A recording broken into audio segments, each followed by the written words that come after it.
Hello प्यारे बच्चे, आपका स्वागत हमारे YouTube channel David study classes में। और मैं राहुल डेविड आपका स्वागत करता हूं अपने यूट्यूब चैनल पर। आज हम पढ़ने वाले क्लास 10 यूपी बोर्ड हो चाहे बिहार बोर्ड का बहुत ही मोस्ट इम्पोर्टेंट चैप्टर है जेब जनन कैसे करते हैं। जी हाँ, जेब जनन कैसे करते हैं आज हम पढ़ने वाले हैं। जेब जनन कैसे करते हैं, सेक्स प्रोडक्शन के बारे में पढ़ने वाले। पहला ही क्वेश्चन है, बहुत ज़्यादा मोस्ट इंपॉर्टेंट है। सीधी बात नो में शुरू करते हैं। यार चैनल को सब्सक्राइब करें, शेयर करें वीडियो को और लाइक करें, कमेंट करें। तो पहला ही क्वेश्चन है आपका कि कायिक जनन या कायिक प्रबंधन किसे कहते हैं। ठीक, और इससे होने वाले पौधों में इस विधि से लाभ क्या है, या पादप कहते हैं पौधों को। ठीक है, तो पौधों में अनैंगिक जनन पर संक्षिप्त टिप्पणी लिखिए। काफ़ी बार क्वेश्चन है, सुपर मोस्ट क्वेश्चन है, कई बार आया हुआ है, तो बहुत इंपॉर्टेंट है, आप तैयार कर लें इसको। ठीक, देखिए सबसे पहला है कि बीज रहित पौधों में जनन क्रिया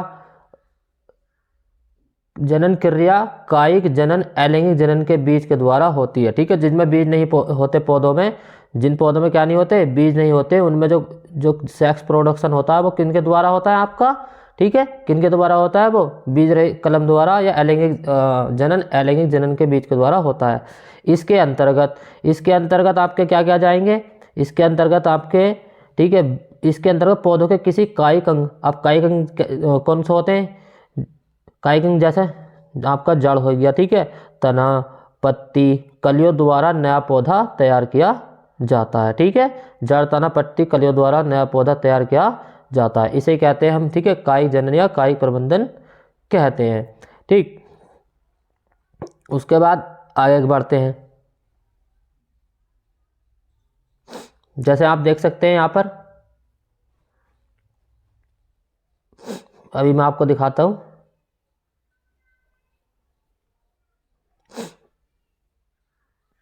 ये देखिए आप, ठीक है, तो नया पौधा तैयार किया जाता है। और पौधों में कायिक जनन की दो विधियां होती हैं। पौधों में कायिक जनन की क्या विधियां होती हैं, कितनी विधियां होती हैं आपकी, दो विधियां होती हैं। ठीक है, नंबर एक आपका क्या है, नंबर एक आपकी कलम लगाना। क्या है आपकी, कलम लगाना विधि। इस विधि में क्या होता है, इस विधि में जानते आइए। ठीक है, इस विधि में कलिका युक्त छोटे छोटे टुकड़े काट लिए जाते हैं। किसके, जिसमें कलिकाएं होती हैं, ठीक है, उसके क्या काट लिए जाते हैं, छोटे छोटे टुकड़े काट लिए जाते हैं। इन टुकड़ों को कलम कहते हैं। इन टुकड़ों को क्या कहते हैं भाई, कलम कहते हैं। ठीक है, इनके निचले सिरे पर उचित स्थान पर भूमि में दबा देते हैं। इनके निचले सिरे को किस उचित स्थान पर भूमि में दबा देते हैं। ठीक, उसका क्या करते हैं, जिनसे कुछ दिनों बाद जड़ें निकल आती हैं। क्या निकल जाती हैं आपकी, जड़ें निकल जाती हैं। और उपस्थिति में, ठीक है, कलिकाएं वृद्धि करके नया पौधा तैयार कर लेती है। ठीक है, और क्या होता है, नमी की उपस्थिति में कलिकाएं जो होती है नया पौधा अपना तैयार कर लेती है। अब इनके उदाहरण क्या क्या होंगे, उदाहरण भी देख लेते हैं आप। जैसे इनके उदाहरण आपका रही देख सकते हैं, जैसे आपका गुलाब है, ठीक है, और क्या है, कैक्टस है, अनानास है, ठीक है, गुड़हल है, ठीक है, गन्ना आदि में क्या होता है, कायिक जनन द्वारा ही पौधे तैयार किए जाते हैं। ठीक है, कायिक जनन द्वारा ही पौधे तैयार किए जाते हैं। आपको मैं दिखा देता हूं अभी। तो ये होता है हमारा कायिक जनन, क्या कहते हैं इसको, कायिक जनन या कायिक प्रबंधन कहते हैं। ठीक है, उसके बाद दूसरा ये देख सकते हैं, ठीक है, जैसे गन्ना, गुलाब आदि में हम कलम से ही पौधे उगाते हैं। गन्ने में कलम को, अब गन्ने में क्या करते हैं, कलम को भूमि के अंदर क्षैतिज अवस्था में, ठीक है, इस वाली अवस्था में, ठीक है, देखो ये होती है हमारी ऊर्ध्वाधर अवस्था, ठीक है, और ऐसी वाली होती है क्षैतिज अवस्था। मान लो गन्ने का कोई पीस है, ठीक है, ये वाला, ठीक है, और इसे किसमें डाल दिया हमने, भूमि में डाल दिया, ऐसे मिट्टी से हमने दबा दिया। कुछ समय बाद क्या होगा, जहाँ पे ये कलिकाएं होंगी ना, यहाँ पर छोटी छोटी कलम फूटने लगेंगी इस टाइप में। ठीक, तो ये क्या हो जाएगा हमारा, ये हो जाएगी हमारी, ये हो जाएगा हमारा कायिक जनन या कायिक प्रबंधन। दूसरी मोस्ट इंपॉर्टेंट विधि है आपकी, ठीक है, दूसरी विधि है आपकी लेयरिंग विधि। क्या इस लेयरिंग विधि में क्या होता है, आइए समझते हैं। ठीक है, देखो लेयरिंग विधि में क्या होता है, लेयरिंग विधि में हम पौधों की शाखा को झुकाकर क्या करते हैं, पौधों की शाखा को झुकाकर नम मिट्टी में क्या कर देते हैं, दबा देते हैं। कुछ समय बाद इससे जड़ें निकल आती हैं और उसके बाद नया पौधा बन जाता है। नए पौध के इस पेतरक, अब पेतरक का मतलब क्या हो गया, पेतरक का मतलब होता है पिता से। किससे होता है आपका, पिता से। पेतरक पौधे से काट कर अलग कर देते हैं, यह वृद्धि करके पूरा पौधा बन जाता है। ठीक है, तो समझ में आ गया। अब कोई पेड़ है आपका, ठीक है, और अब मैं आपको समझाता हूँ। कोई पेड़ है, ठीक है, मान लो ये आपका क्या है, एक ट्री है, ठीक, ये क्या है, ट्री है, ऐसे इसकी ये क्या है, शाखाएं हैं। अब इसकी एक शाखा को ऐसे यूँ करके ज़मीन में झुकाया और हमने क्या कर दिया, मिट्टी से दाब दिया। अब मिट्टी से दाबने के बाद कुछ समय बाद क्या, जब इसमें खाद पानी देंगे हम लोग, तो कुछ समय का एक यहाँ पे छोटी छोटी कलिकाएँ ऐसे ऐसे फूटने लगेंगी, ठीक, फूटने लगेंगी। अब ये कलिकाएँ ऐसे फूटने लगेंगी, इन पौधों को यहाँ से कट करके, ठीक है, और क्या करेगा, ये नया पौधा तैयार कर लेंगे, काट करके दूसरी जगह हम लगा देंगे। इसको कहते हैं हम लेयरिंग विधि, ठीक है। तो आइए आपको समझ में आ रहा हो, समझ में आ रहा हो, वीडियो को लाइक करें, शेयर करें, चैनल को सब्सक्राइब करें।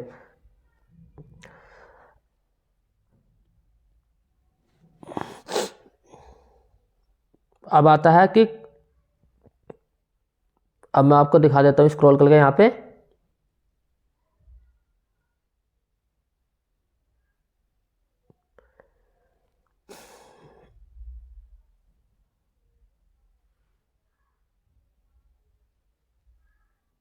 ये आप देख सकते हैं यहाँ पर, जैसे चमेली, कनेर आदि में यह विधि अपनाई जाती है। यह विधि काय में अपनाई जाती है, क्लियरिंग विधि।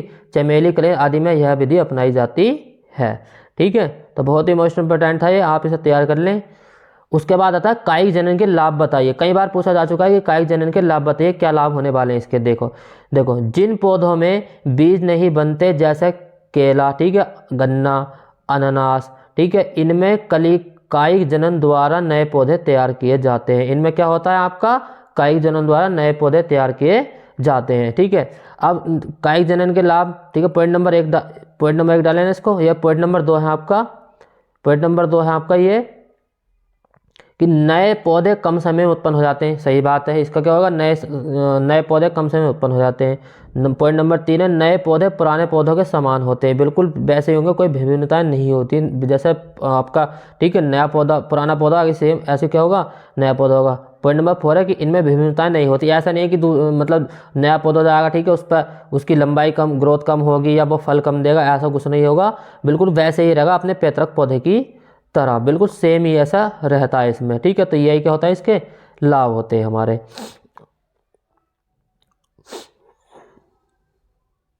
आपको मैं दिखा देता हूं यहां पर। अब बात आती है कि कायिक जनन या ठीक है, पॉइंट नंबर 5 दिखा देता हूं मैं आपको यहां पर। पॉइंट नंबर 5 क्या कह रहा है आपका, कि पौधे के विशेष ऐच्छिक लक्षणों को पीढ़ी दर पीढ़ी बनाया जा सकता है, ठीक है। जैसे, ठीक है, मतलब फलदार बनाया जा सकता है उसको, ठीक है, और उसकी ग्रोथ पूरी होगी, ठीक है, मतलब सेम टू सेम अपने ही जैसे पैतृक पौधे की तरह होगा, ठीक है। तो कायिक जनन के ये लाभ हो गए। दूसरा क्वेश्चन आता है आपकी, सुपर ही मोस्ट क्वेश्चन है 2024, आप डाल लीजिए बिल्कुल, कि पुनरुद्भवन या पुनर्जनन, ठीक है, पुनरुद्भवन या पुनर्जनन का क्या तात्पर्य है, उदाहरण सहित स्पष्ट कीजिए। उदाहरण सहित क्या कीजिए, स्पष्ट कीजिए। तो आइए इसको हम देखते हैं कि पुनरुद्भवन या पुनर्जनन क्या होता है। देखिए, स्पंज, ठीक है, यह हाइड्रा क्या होगा, स्पंज या हाइड्रा आदि को 2 या 2 से अधिक भागों में काटने पर, ठीक है, स्पंज हो या हाइड्रा हो, आदि जीवों को 2 या 2 से अधिक भागों में काटने पर प्रत्येक भाग अपनी कमियों को पूरा करके पूर्ण जीव बन जाता है। इसी प्रकार क्या होता है आपका केंचुए में भी, सितारा मछली आदि में भी शरीर का अधिकांश भाग इसे पूरा कर लेती है। किसके द्वारा, आपके कायिक पुनरुद्भवन के द्वारा। ये लोग क्या कर लेते हैं, अपने शरीर का आधा कटा भाग भी ये कर लेते हैं, आपका पूरा कर लेते हैं। जैसा आप यहाँ पे चित्र में देख पा रहे होंगे, अधिकांश ये भाग के कर लेते हैं, आपको पूरा कर लेते हैं। अब ठीक है, सीन है क्या, देखिए अब मैं बताता हूँ आपको, बहुत ही बेहतरीन तरीके से समझा दूंगा, कोई टेंशन वाली बात नहीं है। आप बिल्कुल चैनल पर बने रहें, वीडियो को लाइक करते शेयर करते रहें। देखिए अब देखो, पुनर्जनन गुण के कारण हाइड्रा की एक अधिक से जातियों के कटे हुए शरीर आपस में जोड़े जा सकते हैं। इस क्रिया को क्या कहते हैं अपन, इस क्रिया को कहते हैं भाई साहब रोपण। क्या कहते हैं इस क्रिया को, रोपण। अब देखो सीन है क्या, ये क्या हमारा एक हाइड्रा का पौधा है, ठीक है, क्या है आपका हाइड्रा का पौधा है। अब इसको हमने बीच में से कट कर दिया, क्या कर दिया, बीच में से कट कर दिया। अब इसकी एक क्वालिटी होती है इनकी पुनर्भरण या पुनर्जनन की, ये जो ऊपर वाला भाग हमने कट कर दिया यहाँ से यहाँ लोगा, ठीक है, तो ये क्या करेगा, अपना नीचे वाला पार्ट पूरा कर लेगा, जो चित्र नंबर इस वाले में आप देख पा रहे हैं, ठीक है, इस वाले में, ठीक। और ये नीचे का भाग जो बचा ना, नीचे वाले ने अपना ऊपर वाला भाग पूरा कर लिया, जो आप चित्र नंबर 3 में देख पा रहे हैं, ठीक है। तो ये क्या होता है हमारा पुनर्जनन या पुनरुद्भवन। इसमें क्या होता है आपका, ठीक है, शरीर का कटा कोई सा ही पार्ट हो, ऊपर वाला पार्ट अगर बच जाता है तो नीचे वाला अपना पार्ट पूरा कर लेता है, और नीचे वाला पार्ट ऊपर वाला अपना शरीर का पार्ट पूरा कर लेता है। तो इसको कहते हैं पुनर्जनन या पुनरुद्भवन। कई बार पूछा चुका है कि केंचुए में पुनरुद्भवन में पुनर्जनन होता है, तो बिल्कुल 100% आप विकल्प लगा दीजिएगा। ये क्या होता है, बिल्कुल ये ही होता है। उसके बाद सुपर ही क्वेश्चन है, बिल्कुल सुपर मोस्ट 100% डोमेन है, सारे मैं मोस्ट करवा रहा हूँ, ठीक है। वैसे तो बहुत सारी रामायण हो जाएगी, लेकिन मैं चाहता हूँ कि हमारे बच्चे इस बार कुछ ज़्यादा ही कम समय में अच्छी मेहनत करके ज़्यादा अंक प्राप्त करें, ठीक है। अब बात आती है क्वेश्चन नंबर आपका क्या है, ये 3 है। क्या है, 3। तो आप देख सकते हैं क्वेश्चन नंबर बहुत ही प्यारा क्वेश्चन है कि अलैंगिक जनक लैंगिक तथा अलैंगिक जनन पर संक्षिप्त टिप्पणी लिखिए। जी हाँ, बिल्कुल 2023 में 22 में भी आ चुका है कि अलैंगिक जनन या लैंगिक जनन या अलैंगिक जनन में संक्षिप्त टिप्पणी लिखिए, ठीक है। तो आप देख सकते हैं ये अलैंगिक जनन है, ये क्या है, लैंगिक जनन है, ठीक है। एक तरफ डाल लीजिएगा, देख लीजिए अलैंगिक जनन, एक तरफ लैंगिक जनन, ठीक है। PDF नोट बिल्कुल टेलीग्राम चैनल पर डली हुई है, बिल्कुल फ्री। आप जाइए वहाँ पे, चैनल को सब्सक्राइब करिए और फ्री PDF डाउनलोड कीजिए। सबसे पहला आपका पॉइंट है कि एक ही जनक द्वारा संतान की उत्पत्ति होती है अलैंगिक जनन में, ठीक है। दूसरे जनक की, ठीक है, जैसे मेल होगी तो मेल से संतान उत्पन्न हो जाएगी, फीमेल होगा तो फीमेल से संतान उत्पन्न होगी। तो अलैंगिक जनन में एक ही जनक द्वारा संतान की उत्पत्ति होती है, ठीक है। लैंगिक जनन में संतान की उत्पत्ति के लिए प्राय 2 जनकों का होना आवश्यक है। सही बात है भाई, अगर सेक्सुअली प्रोडक्शन करना है तो मेल फीमेल का होना दोनों आवश्यक है, ठीक है। उसके बाद पॉइंट नंबर 2 है कि युग्मकों की आवश्यकता नहीं होती, अतः सभी विभाजन समसूत्री होता है भाई। तो अब ये युग्मक क्या है, इसकी मैंने वीडियो बना रखी है, आप देखें, चैनल को सब्सक्राइब करें, ठीक है। तो युग्मकों की आवश्यकता नहीं होती, अतः सभी विभाजन क्या होते हैं, समसूत्री होते हैं। लैंगिक जनन में क्या होता है, युग्मकों के निर्माण के लिए असूत्री विभाजन होता था, ऐसा समझ सकते हैं। अलैंगिक जनन में आपका समसूत्री विभाजन होता है, ठीक है।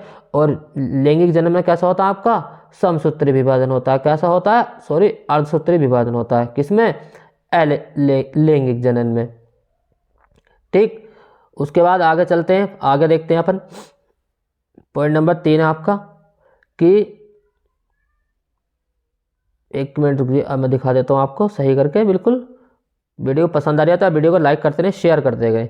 देखिए पॉइंट नंबर 3 है कि अलैंगिक जनन में क्या होता है, निषेचन नहीं होता। क्या होता है, निषेचन नहीं होता है। और लैंगिक जनन में क्या होता है, आपका निषेचन होता है। 4th पॉइंट है कि नए जीव पूर्णतया जनक के समान होते हैं। अलैंगिक जनन में क्या होते हैं, नए जीव जो होते हैं पूर्णतया जनक के समान होते हैं, ठीक है। लैंगिक जनन में संतान के लक्षणों में क्या होता है, परिवर्तन पाया जाता है, उनमें 2 जनकों के गुण पाए जाते हैं। सीधी सी बात है भाई, जब माता पिता होंगे तो बच्चे में किसके, माता और पिता के दोनों के ही गुण पाए जा सकते हैं, ठीक। वीडियो पसंद आ रही है तो वीडियो को लाइक जरूर करते हैं, लाइक बहुत कम होती है वीडियो पे, ठीक है। आइए अब पढ़ते हैं, बहुत ही मोस्ट क्वेश्चन है आपका कि निषेचन क्या होता है। क्या होता है, निषेचन क्या होता है। कई बार कमेंट आई है बच्चों की, भैया निषेचन के बारे में पढ़ाइए, निषेचन के बारे में, तो लो इसमें आप जान लीजिए। देखिए निषेचन के बारे में पढ़ते आइए हम लोग, ठीक है। देखो निषेचन क्या होता है, बाह्य निषेचन तथा आंतरिक निषेचन में अंतर स्पष्ट कीजिए, ठीक है। तो आइए पढ़ते हैं निषेचन क्या होता है। देखिए युग्मकों, अब युग्मक किसे कहते हैं, एक नर एक मादा, ठीक है। तो एक नर एक मादा के संलयन को क्या कहते हैं, तो युग्मक कहते हैं एक नर एक मादा को। तो पढ़ते हैं, देखो युग्मक को एक नर एक मादा के संलयन को मतलब सेक्सुअल रिप्रोडक्शन को, ठीक है। संलयन को क्या कहते हैं, निषेचन कहते हैं। बिल्कुल इजी सी लैंग्वेज दे दी, एक बार और पढ़ते हैं अपन कि युग्मक को एक नर व एक मादा के संलयन को निषेचन कहते हैं। क्या कहते हैं, निषेचन कहते हैं। देखिए अब बात आती है आंतरिक निषेचन या बाह्य निषेचन की बात आती है। देखो जब निषेचन मादा जंतु किसके, वो भी फीमेल के, मादा जंतु के शरीर के बाहर होता है। कहाँ होता है, शरीर के बाहर होता है, तो इसे बाह्य निषेचन कहते हैं। क्या निषेचन कहते हैं हम, बाह्य निषेचन कहते हैं, ठीक। और जब निषेचन मादा जंतु के शरीर के भीतर होता है, कहाँ पे होता है, ये शरीर के कहाँ होगा, ये भीतर होगा, तो इसे क्या बोलते हैं हम इसको बोलते हैं आंतरिक निषेचन कहते हैं, ठीक है। तो एक बार और बता देता हूँ कि जब निषेचन मादा जंतु के शरीर के कहाँ होता है, आपके बाहर होता है, तो इसे बाह्य निषेचन कहते हैं। और जब निषेचन मादा जंतु के शरीर के भीतर होता है तो इसे आंतरिक निषेचन कहते हैं। आइए हम दूसरे अपने टॉपिक की ओर बढ़ते हैं। अब बात आती है, बहुत ही मोस्ट क्वेश्चन है, ये भी सुपर मोस्ट क्वेश्चन है, सारे मोस्ट करवा रहा हूँ मैं, ठीक है। बाकी वो रामायण नहीं करवा रहा हूँ कि यार बच्चे को पकाते रहो वीडियो बना के, इतनी बड़ी कोई लंबी वीडियो नहीं होने वाली है, छोटी सी वीडियो होने वाली है। देखिए क्वेश्चन है कि जनसंख्या विस्फोट क्या है, जनसंख्या वृद्धि से होने वाली हानियाँ तथा बचाव पर क्या लिखिए, संक्षिप्त टिप्पणी लिखिए। ठीक है, संक्षेप में संक्षिप्त वर्णन की संक्षिप्त टिप्पणी लिखिए। या करके क्वेश्चन आया हुआ है कई बार कि जनसंख्या नियंत्रण के लिए इसकी विभिन्न विधियों का वर्णन कीजिए। ठीक, तो क्वेश्चन समझ में आ गया आपका कि जनसंख्या विस्फोट क्या है, जनसंख्या वृद्धि से होने वाली हानियों तथा बचाव का संक्षेप में वर्णन कीजिए, जनसंख्या नियंत्रण के लिए इसकी विभिन्न विधियों का वर्णन कीजिए। ठीक है, तो काफ़ी अच्छा क्वेश्चन है ये भी, इसके बारे में आइए हम लोग चर्चा करते हैं। देखिए, किसी भी क्षेत्र विशेष में, ठीक है, किसी भी क्षेत्र विशेष में जनसंख्या का उस स्थिति तक बढ़ जाना, किस स्थिति तक, उस स्थिति तक बढ़ जाना कि उस क्षेत्र में उपलब्ध खाद्य सामग्री, जल, अन्य प्राकृतिक संसाधन उस जनसंख्या के लिए अपर्याप्त हो जाए। क्या हो जाए? अपर्याप्त हो जाए, तो इसको कहते हैं हम जनसंख्या वृद्धि। अब इसको मैं अभी आपको देसी भाषा में समझा देता हूँ। पहले आप थोड़ा सा स्क्रॉल कर लेते हैं हम इसको। देखिए, अब इसमें है क्या पढ़े हम, जनसंख्या वृद्धि। इसको मैं आपको थोड़ा सही करके समझा देता हूँ। देखिए कि किसी क्षेत्र विशेष में उस जनसंख्या का उस स्थिति तक बढ़ जाना कि उस क्षेत्र में उपलब्ध खाद्य सामग्री, जल, अन्य प्राकृतिक संसाधन उस जनसंख्या के लिए अपर्याप्त हो जाए, जनसंख्या विस्फोट कहलाता है। अब सोचिए, जनसंख्या विस्फोट को हम देसी भाषा में बताते हैं।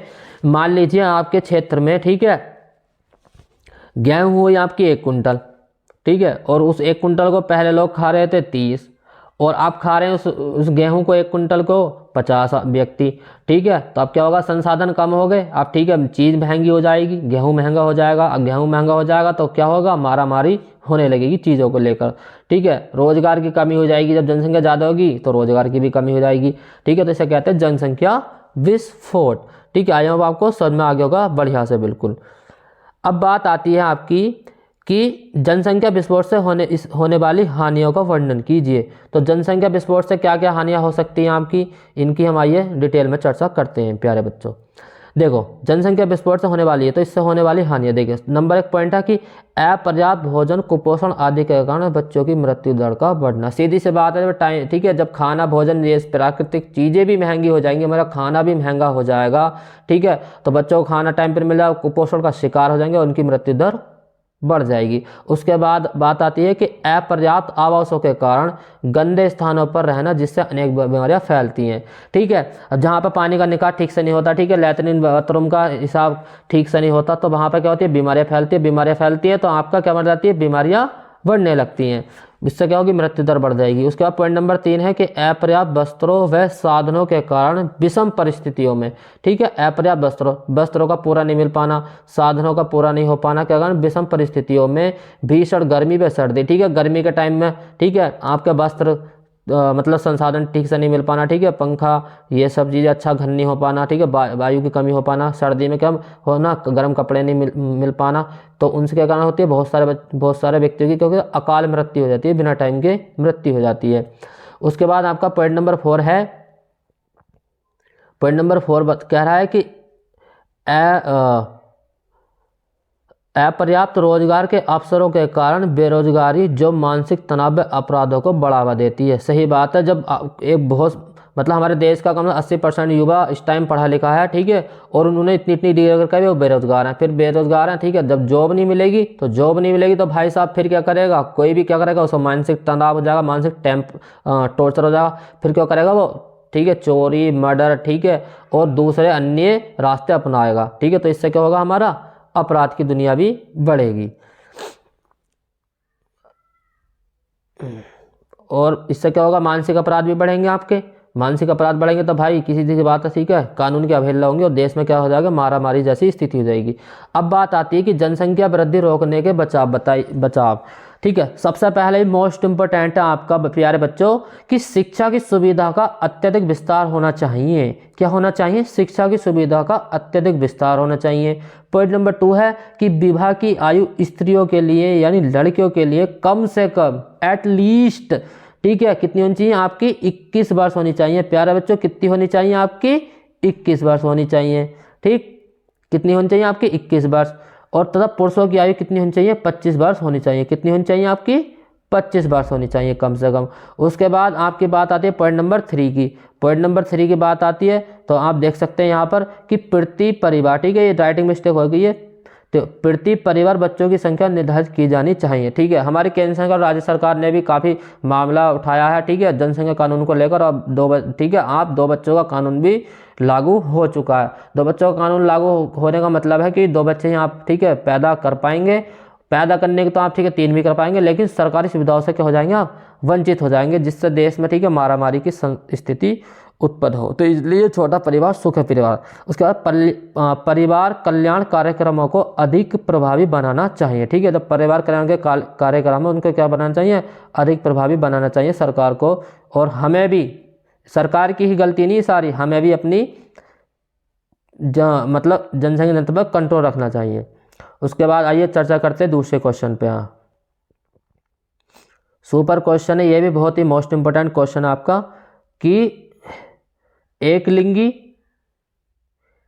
क्वेश्चन आपका सुपर ही क्वेश्चन है बिल्कुल, कि एकलिंगी तथा उभयलिंगी पुष्प में या पुष्प, ठीक है, होगा में अंतर बताइए तथा दोनों के एक एक उदाहरण भी दीजिए। ठीक है, तो एकलिंगी पुष्प क्या होते हैं या उभयलिंगी पुष्प में अंतर बताइए तथा दोनों में एक एक उदाहरण भी दीजिए। अब बात आती है एकलिंगी पुष्प तथा उभयलिंगी पुष्प। देखो, एकलिंगी तथा उभयलिंगी वे पुष्प होते हैं जिनमें केवल एक प्रकार का प्रजनन अंग होता है। ठीक है, तो एकलिंगी और उभयलिंगी पुष्प उन्हें कहते हैं जिनमें केवल एक प्रकार का प्रजनन अंग होता है, यानी कि या तो मादा जनन तंत्र होगा या नर जनन तंत्र होगा। यदि केवल पुंकेसर होगा, ठीक है, ध्यान से समझना, यदि केवल पुंकेसर उपस्थित हो तो यह नर पुष्प होगा। कैसा पुष्प होगा भाई साहब, नर पुष्प होगा। यदि केवल अंडक मौजूद हो, क्या हो, अंडक भी कह देते हैं, या अंडक मौजूद हो तो यह क्या होगा, मादा पुष्प होगा। ठीक, समझ में बात आ गई। एक बार ये विकल्प टाइप में पूछा जा चुका है कई बार कि पुरुष प्रजनन अंग को कहते हैं पुंकेसर और स्त्री जनन अंग को कहते हैं अंडक या अंडक कहते हैं, तो यह मादा पुष्प होगा। जबकि उभयलिंगी पुष्प में क्या होगा, उभयलिंगी में क्या होता है, दोनों होते हैं, मादा जनन तंत्र भी और नर जनन तंत्र भी। देखो, जबकि उभयलिंगी पुष्प में पुंकेसर तथा अंडक दोनों प्रजनन अंग होते हैं। ठीक है, कैसे होते हैं, दोनों प्रजनन अंग होते हैं आपके। ठीक, अब देख लेते हैं इनके उदाहरण, कि एकलिंगी पुष्प के उदाहरण बताइए और उभयलिंगी पुष्प के उदाहरण बताइए। तो एकलिंगी पुष्प के उदाहरण देख लेते हैं आइए, और उभयलिंगी पुष्प के उदाहरण देख लेते हैं। देखो, एकलिंगी पुष्प के उदाहरण क्या क्या है आपके, देखो मैं बता देता हूँ आपको। देखो, जैसे ये पपीती लिख दिया, ठीक है, पपीती नहीं हो गया, पपीता है, ठीक है, कांसी फल, ठीक, लौकी, खीरा आदि, ये किसके उदाहरण है, एकलिंगी पुष्प के उदाहरण। ठीक है, उसके बाद आता उभयलिंगी पुष्प के उदाहरण। उभयलिंगी पुष्प के उदाहरण क्या है, सूरजमुखी और सरसों, ये कैसे हो गए हमारे उभयलिंगी पुष्प के उदाहरण। ठीक है, वीडियो पसंद आ रही है तो वीडियो को लाइक करते रहे, शेयर करते रहे, कमेंट करते रहे, ताकि आने वाली वीडियोस आपके पास पहुंचती रहें। ठीक, अब उसके बाद सुपर मोस्ट क्वेश्चन आता है, बहुत ही मोस्ट क्वेश्चन है, 100% 2024 डाल लो, लिख लो भाई, कुछ भी कर लो, लेकिन इस क्वेश्चन को आप तैयार कर लो, क्योंकि ये क्वेश्चन आपका 2024 की बोर्ड एग्जाम में बिल्कुल आपको देखने को मिलने वाला है। ठीक है, क्वेश्चन क्या है, क्वेश्चन आइए पढ़ते हैं। क्वेश्चन भी मैं आपको दिखा दे रहा हूँ हाथों हाथ, कि पुष्प की अनुदैर्घ्य काट का नामांकित चित्र बनाइए। मतलब नाम अंकित करके चित्र बनाइए। या क्वेश्चन ऐसा भी आया हुआ है कि आवृत बीजी पौधों में लैंगिक जनन पर संक्षिप्त टिप्पणी लिखिए। आवृत बीजी पौधों में लैंगिक जनन पर टिप्पणी लिखिए, पुष्प की अनुदैर्घ्य काट का नामांकित चित्र बनाइए। ठीक है, अब आइए बात करते हैं इसके बारे में, पुष्प के अनुदैर्घ्य काट के बारे में। ठीक है, देखो अब बात आती है कि आवृत बीजी पौधों में नर तथा मादा जनन अंग पुष्प में स्थित होते हैं। ठीक है, आवृत बीजी जो पौधे होते हैं उनमें नर जनन तंत्र भी और मादा जनन तंत्र भी या मादा जनन अंग भी स्थित होते हैं। ठीक है, पुष्प को रूपांतरित शाखा कहते हैं। पुष्प को क्या कहते हैं, पुष्प को रूपांतरित शाखा कहते हैं। रूपांतरित रखा है बच्चे ने, ठीक है, मिस्टेक हो गई, कोई बात नहीं है, रूपांतरित शाखा कहते हैं। क्या कहते हैं, रूपांतरित। और इसके निम्नलिखित भाग या चक्र होते हैं। ठीक है, आइए इसको हम डीपली चर्चा करेंगे डायग्राम से, चित्र से। ये देख लीजिए आप, ये हमारा, ठीक है, डायग्राम है। ये इसको थोड़ा स्क्रॉल कर लेते हैं, ये क्या हमारा डायग्राम है। ठीक है, ये आप देख सकते हैं यहाँ पर। ठीक, अब एक एक की मैं आपको चर्चा करके दिखाता हूँ। ये देखिए आप, ये देख सकते हैं आप लोग, ये क्या है हमारा, ये होगा, देखिए सबसे पहले हम नीचे से ही पुष्प के नीचे वाले भाग से शुरुआत करते हैं। देखिए ये हरी, जितना भी हमारा कोई भी फूल हो उसका जितना भी हरा पार्ट होता है ना, हरा हरा, ठीक है, ये वाला ये वाला ये वाला, तो ये सब क्या होते हैं हमारे, ये वाला, ये इसे कहते हैं हम क्या कहते हैं, बाह्य दल। क्या कहते हैं आपका, बाह्य दल। उसके बाद जो कलरफुल पार्ट होता है, ठीक है, जैसे ये गुड़हल के फूल का उदाहरण है, तो ये जितना कलरफुल पार्ट होता है, ठीक है, ये वाला, ठीक है, इसको कहते हैं, क्या कहते हैं हम, क्या कहते हैं, दल। क्या कहते हैं हम, दल कहते हैं इसको। ठीक है प्यारे बच्चों, उसके बाद समझ सकते हैं हम लोग कि उसके बाद आता है ऊपर के पार्ट में चलते हैं। बिल्कुल एक एक बात मैं आपको डिटेल में समझाता चला जाऊंगा बिल्कुल बढ़िया तरीके से, तो वीडियो को लाइक करते रहें, शेयर करते रहें। उसके बाद आता है, ठीक है, ये वाले आप देख सकते हैं यहाँ पर, ये वाले जो हैं, ठीक है, ये वाला पार्ट क्या कहलाता है हमारा, परागकोश। क्या कहलाता है, परागकोश। ये वाला, ये सब क्या कहलाते हैं हमारे, परागकोश कहलाते हैं। और परागकोश में नन्हे नन्हे दाने होते हैं, ठीक है, उनको कहते हैं, ये आपको दिख रहा होगा, ठीक है, ये आपको दिख रहा होगा, ये क्या कहलाएगा हमारा, परागकण। तो परागकोश में क्या होते हैं आपके, परागकण, ठीक है, ये वाले सब क्या है, ये पॉइंट बिंदु दिख रहा होगा आपको, क्या है हमारे परागकण। ये सारे कितने क्या हैं, ये हमारे परागकण, ठीक है। और ये वाली डंडी जो आपको देख रही है, ये, ठीक है, एरो कर दे, इसको क्या कहते हैं हम, इसको कहते हैं हम लोग तंतु। क्या कहते हैं हम लोग, इसको कहते हैं हम तंतु बोलते हैं। क्या बोलते हैं, तंतु बोलते हैं इसको हम, ठीक है। अब बात आती है, तो सर ये बीच वाला पार्ट क्या है, ये आप दिखाइए, ये वाला यहाँ पर, तो ये क्या होता है हमारा, ये होती है हमारी वर्तिका अग्र। ये क्या होती है हमारी वर्तिका, क्या होती है हमारी, ये वर्तिका होती है, ठीक है। तो ये वाली यहाँ से यहाँ लो आप देख पा रहे होंगे, ठीक है। अभी मैं इसको साफ करके दिखा देता हूँ आपको। ये क्या होती है हमारी, क्या होती है हमारी, वर्तिका होती है, ठीक। ये वाली, ये क्या होती है हमारी, वर्तिका होती है, ये होती है हमारी वर्तिका, ठीक। अब वर्तिका, अब ये हो गई हमारी यहाँ से यहाँ लो वर्तिका, ठीक है। अब वर्तिका ऊपर का पार्ट क्या कहलाता है, वर्तिकाग्र। क्या कहलाता है, ये वर्तिकाग्र कहलाता है। क्या कहलाता है, वर्तिका। एक बार मैं आपको लिख कर दिखा देता हूँ यहाँ पे, ये क्या कहलाता है हमारा, वर्तिकाग्र कहलाता है, ठीक। और नीचे वाली क्या होगी, वर्तिकाग्र। अब इसमें कुछ दो पार्ट बचे, उनको भी समझ लीजिए अच्छे से। अब उसके बाद मैं आपको इसकी क्या समझा दूंगा, क्रियाविधि समझा दूंगा, ठीक। अब देखिए ये हमारा क्या है, इतना पार्ट क्या है हमारा, ये इतना पार्ट क्या है हमारा, इतना पार्ट क्या है हमारा, अंडाशय। क्या है हमारा, आपको एक गोल गोल दिखाई दे रहा होगा, ये दिखा देता हूँ मैं आपको। ये वाला पार्ट क्या है हमारा, क्या है हमारा, अंडाशय। और अंडाशय के अंदर ही आपको दूसरी ये दो दिखाई दे रहे होंगे, ये वाले, ये क्या हमारे, ओव्यूल। ओव्यूल क्या है, ये हमारा ओव्यूल। ओव्यूल किस में बदल जाता है, फिर क्या बदलता है इसमें, बीजाणु में। बीजाणु के बाद क्या बन जाता है, बीज बन जाता है, ठीक है। तो ये हो गए हमारी चित्र के पार्टों के नाम हो गए। अब आइए इसके डीपली चर्चा करते हैं, इसके पार्ट्स पे, तो क्या क्या पार्ट्स होते हैं इसके, क्या क्या बात होती है। वीडियो पसंद आ रही हो तो लाइक करते रहे यार बच्चे। आइए इसका डीपली चर्चा करते हैं हम लोग। ये देखिए हम लोग, आइए चर्चा करते हैं। देखो सबसे पहले बात आती है आपकी किसमें, बाह्य दल में। किसमें बात आती है आपकी, बाह्य दल। अब बाह्य दल की बात आती है तो देखिए बाह्य दल को देख सकते हैं। बाह्य दल क्या होता है हमारा, यह हरे रंग की पत्ती होती है। क्या होती है, हरे रंग की पत्ती होती है। तो हरे रंग की पत्ती को, जितना भी हरे रंग की पत्ती होती है, पार्ट होता है हरा हरा ग्रीन ग्रीन, और सब क्या कहलाता है हमारा, बाह्य दल कहलाता है। क्या कहलाता है हमारा, बाह्य दल कहलाती है, जो पुष्प को भीतरी चक्रों की, जो पुष्प के भीतरी चक्रों की सुरक्षा करता है। क्या करता है वो पुष्प, ये बाह्य दल क्या करते हैं हमारे। अगर बाह्य दल को हम तोड़ देंगे तो पुष्प का सारा क्या होगा, टूट कर गिर जाएगा। तो पुष्प के भीतरी चक्रों की सुरक्षा कौन करता है भाई, तो कौन करता है हमारा, बाह्य दल। अब उसके बाद बात आती है हमारी दल की। किसकी बात आती है हमारी, दल की। यह रंगीन होते, अब रंगीन रंगीन कलरफुल पार्ट, ठीक है। जैसे कनेर में क्या होगा, पीला पीला पार्ट, गुलाब में गुलाब पार्ट, ठीक है। गेंदे में हमारा येलो येलो पीला पीला पार्ट, ठीक है। तो ये सब क्या होते हैं हमारे, दल होते हैं। यह रंगीन होते हैं। कैसे होते हैं हमारे, ये रंगीन होते हैं, ठीक है। और तथा ये परागण की क्रिया के लिए, किसके लिए, परागण की क्रिया के लिए कीटों को क्या करते हैं, आकर्षित कहते हैं। कि आजा भैया आजा, कर ले काम को, आजा बेटे। तो ये क्या करते हैं हमारे, कीटों को क्या करते हैं हमारे, आकर्षित करते हैं। क्योंकि इनमें एक विशेष प्रकार की क्या आती है, स्मेल आती है, इसलिए क्या करते हैं, कीट क्या हो जाते हैं हमारे, इनसे आकर्षित हो जाते हैं। उसके बाद आती है हमारी, सुपर ही बिल्कुल हेडिंग है कि उसके बाद बात आती है हमारी कि पुंमंग जनन अंग या नर जनन अंग। तो नर जनन पार्ट को क्या कहते हैं, पुंमंग जनन अंग, ठीक है। आइए इसके बारे में समझते हैं। देखो इसके प्रत्येक इकाई को क्या कहते हैं हम, पुंकेसर कहते हैं। क्या कहते हैं हम, पुंकेसर कहते हैं, ठीक है, पुंकेसर कहते हैं, ठीक है। और पुंकेसर कहते हैं, पुंकेसर का अगला फूला हुआ भाग क्या कहलाता है? परागकोश। क्या कहलाता है? परागकोश। और परागकोश में क्या मिलेंगे आपको देखने को? परागकण देखने को मिलेंगे। क्या देखने को मिलेंगे? परागकण।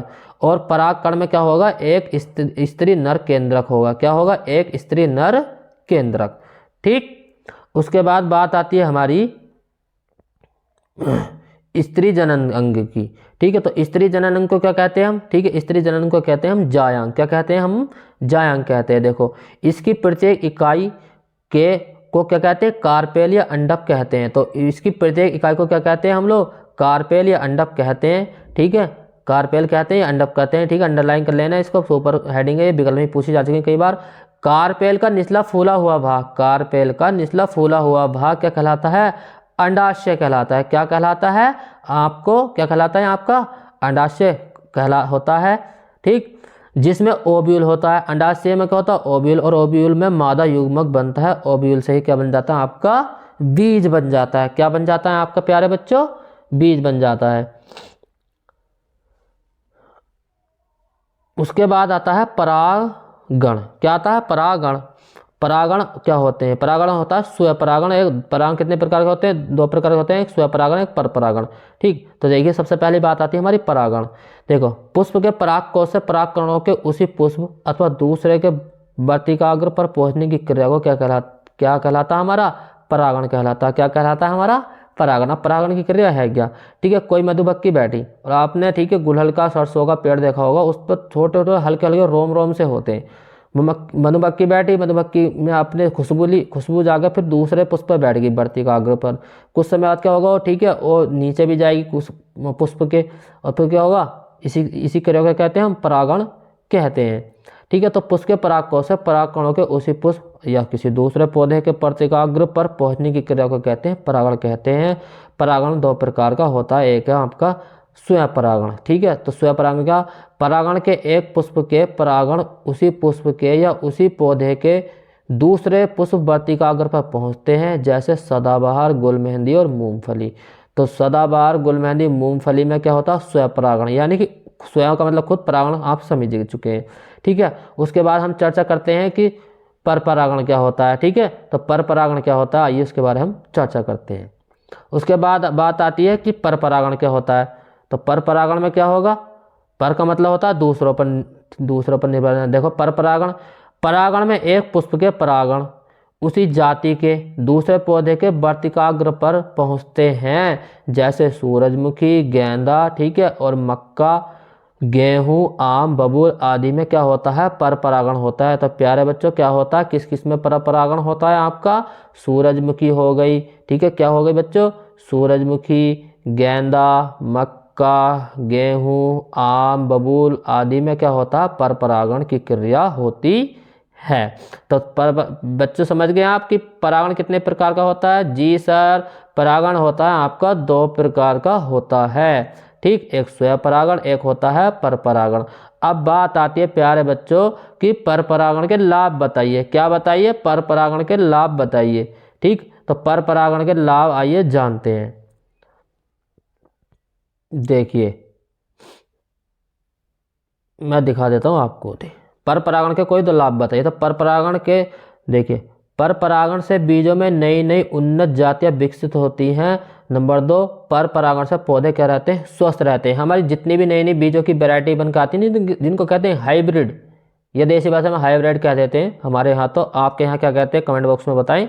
ठीक है, तो पर परागण से बीजों में नई नई उन्नत जातियां विकसित होती हैं, और पर परागण से पौधे क्या रहते हैं? आपके स्वस्थ रहते हैं। उसके बाद बात आती है कि स्वयं परागण तथा पर परागण में अंतर स्पष्ट कीजिए। तो स्वयं परागण तथा पर परागण में अंतर स्पष्ट कीजिए। आइए इसके बारे में डिटेल से चर्चा करते हैं हम लोग। ठीक है, तो स्वयं परागण और पर परागण। ठीक, अब स्वयं परागण क्या होता है, पर परागण क्या होता है, इसके बारे में चर्चा करते हैं। सबसे पहला आपका पॉइंट है कि स्वयं परागण और पर परागण। देखिए, स्वयं परागण में क्या होता है? पुष्प का द्विलिंगी होना आवश्यक है। जी हाँ, जब क्या होता है, जब स्वयं का मतलब खुद पर निर्भर है, तो भाई पुष्प का कैसा होना आवश्यक है? द्विलिंगी होना आवश्यक है। ठीक है, और पर परागण में क्या होगा?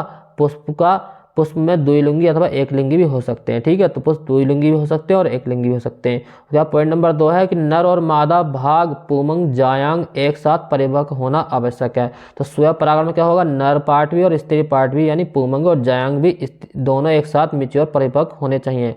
ठीक, उसके बाद परपरागण है। परपरागण का मतलब है अधिकतर अवस्थाओं में नर तथा मादा भाग अलग समय पर परिपक्व होते हैं। तो परपरागण में होता भाई कभी नर पार्ट परिपक्व हो गया पहले, कभी स्त्री पार्ट परिपक्व हो गया। ठीक है, तो स्वपरागण काफी बेहतर है। उसके बाद अगला है कि पुष्प पराय अनाकर्षण छोटे छोटे और क्या होते हैं, सुगंध रहित होते हैं। ठीक है, तो स्वपरागण वाले पुष्प क्या होते हैं, एक तो अनाकर्षक होंगे, ठीक है, हमें देखने में काफ़ी अच्छे नहीं लगेंगे, और क्या होते हैं, सुगंध रहित होंगे, उनमें कोई खुशबू नहीं आएगी, किसी प्रकार की स्मेल नहीं आएगी। भाई कुछ पौधों के पुष्प क्या रहते हैं, बंद ही रहते हैं और कभी नहीं खुलते, जैसा क्या है मटर। मटर का दान जो फूल होता है कभी भी खुलता नहीं है। ठीक है, उसके बाद पर परागण में वायु परिगित पुष्पों को छोड़कर पुष्प पराय, ये मिस्टेक होगी, राइटिंग मिस्टेक बच्चे की, ठीक है, नोट्स में। तो पुष्प सुगंध युक्त व आकर्षक बड़े तथा छोटे समूह में व्यवस्थित होते हैं। ठीक है, तो स्वपरागण जो पुष्प जो जिनमें स्वपरागण होता है वो पुष्प क्या होते हैं, देखने में आकर्षक अच्छे लगेंगे। ठीक है, जैसे गुलाब का, कनेर का, ठीक है, ये सब। और क्या होंगे, पुष्प सुगंध वाले होंगे, किनमें अच्छी एक स्मेल आएगी। जैसे सभी पुष्प खुलते हैं जैसे गुलाब, और एक पुष्प क्या होंगे आपके खुलेंगे भी गुलाब, जैसे आपका क्या हो गया, गुलाब हो गया।